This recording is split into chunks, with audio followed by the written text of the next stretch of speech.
They were not from this world, as far as I could see. They're very angelic people, and they had all kinds of instruments in the cabin, all types of electronic, like what we'd call pianos and organs.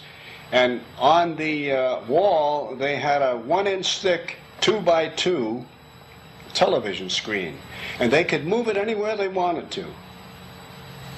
I think we're getting that nowadays. We're getting into that now.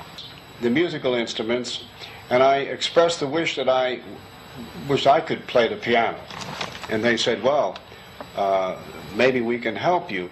I don't know what they did, but I could sit down after that visit to the cabin, after meeting these wonderful people, and I could play anything by ear. When she spoke in perfect English and a beautiful voice. And I was only 10 years old, but I want to tell you, this was quite an experience. She was like an angel, like talking to an angel. We saw discs in the sky, my brother and I. The craft came in, these huge 40 to 50-foot craft, and they carried these beautiful angelic aliens.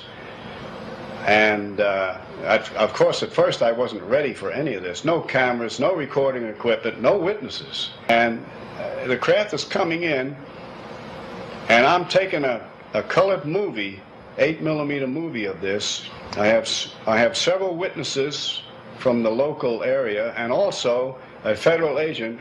A beautiful lady got out, but she had a type of spacesuit on, and she walked toward me. She didn't say a word, and she touched something shiny. Where did she go? Where is she? She's here. As you know, there is a definite government cover-up.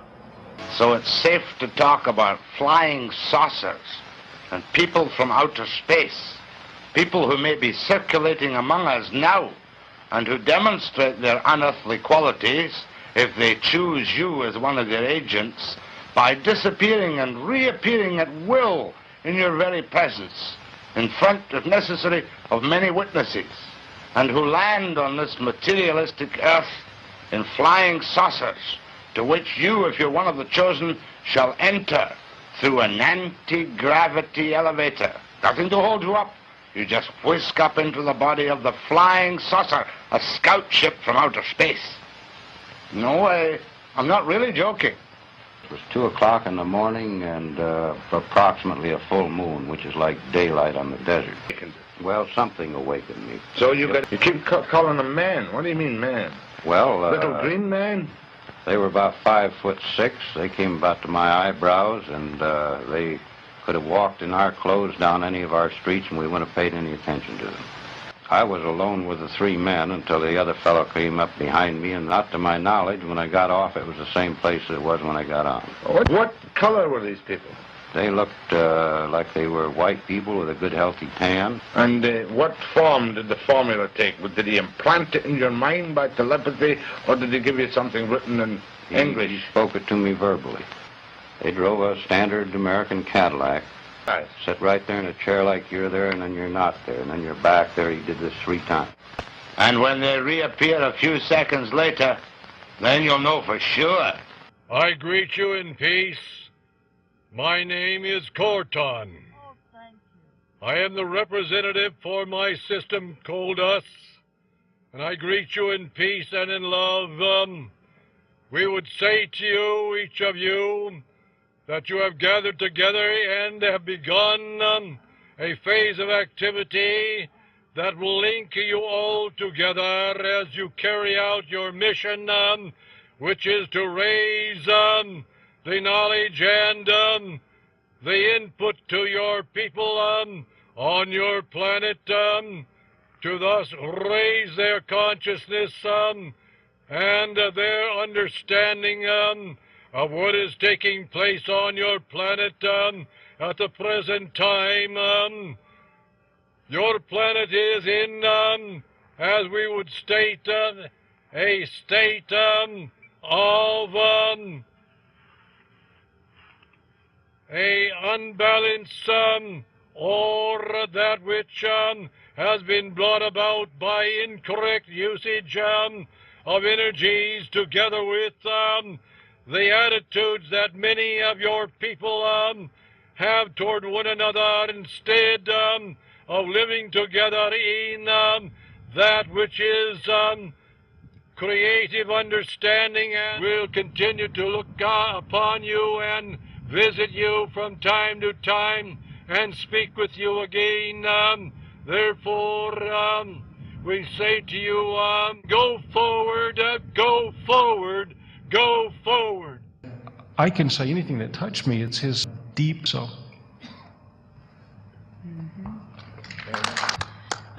For me, it was just, I think, the time leading up to the event. I had dreams of Commander Valthor, to be there and to shoot all that and be with Shirley and Robert. It's so strong, it's so powerful. I said, Robert, I saw something coming off of your elbows. What was it? And he said, oh, it's plasma, some kind of an ectoplasm, the electricity falling off, or the plasma from his elbow. So that was a really cool experience. And she never called me.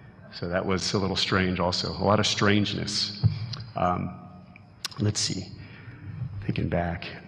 Yes, and the slice that came off, I guess the piece came off the giant rock. I said, look, did you guys get any pictures? Make sure you check your camera. And there it was. And when we got back home, Paula enlarged it, and you can see there's like a heat force around it. It was a great experience. I'm sorry I'm talking too much. But anyway, thank you, Paula, and everybody here for this wonderful experience. Thank you.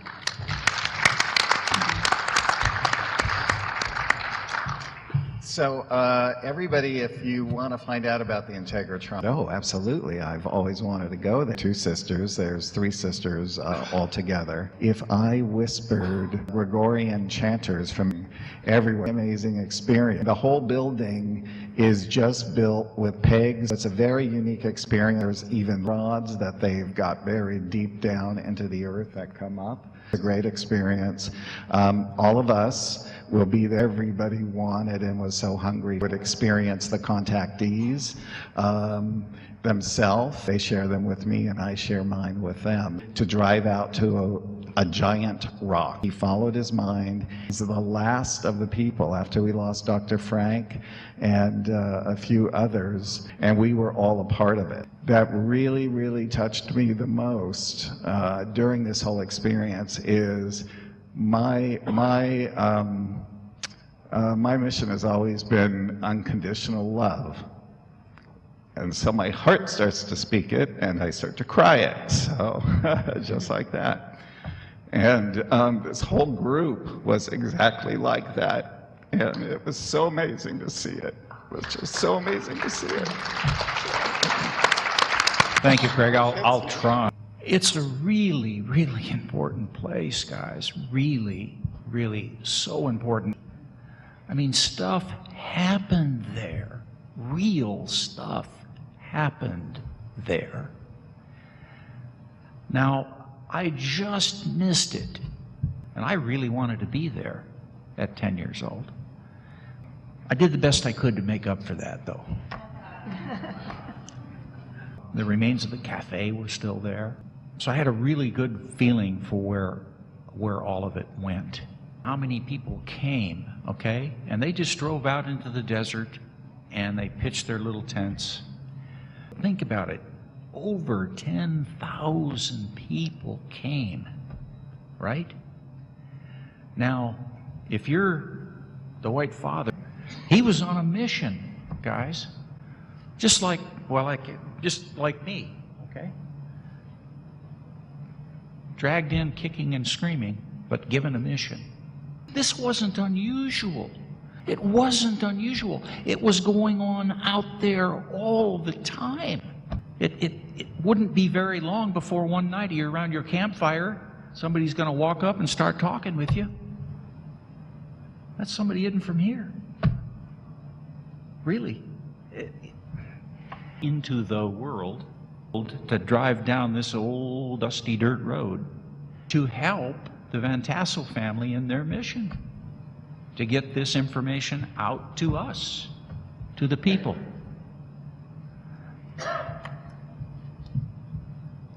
The real unusual thing, oh, he's going to stand out like a sore thumb, right? You're going to know who he is and that he's out there. that he's not from here. It didn't exactly look like us, okay? And it so happens the Van Tassel family took care of this fellow. Guys, this is true stories. Verified, first person, by living people. Okay? This stuff happened. People just have no idea. And it goes on. Anyway, there's some of my thoughts. I can just barely see them.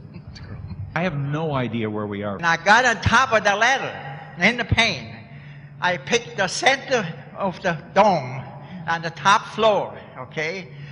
And that's where I took one of those pillows with a rug, you know, a prayer rug, and laid on my back for an hour, a little bit over an hour, and looked up to the sky through the hole, okay?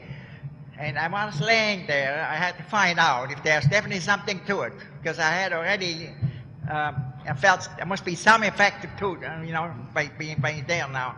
And so when I was laying there on my back, I felt this tingling sensation coming very strong, okay? I was laying down there like this, okay? And what amazed me is I walked down, I got up on my own feet without nothing, just got back up again, okay? From laying down prone. What are you going to do about that? How are you going to stop this? Because God, you can't have this running rampant. No.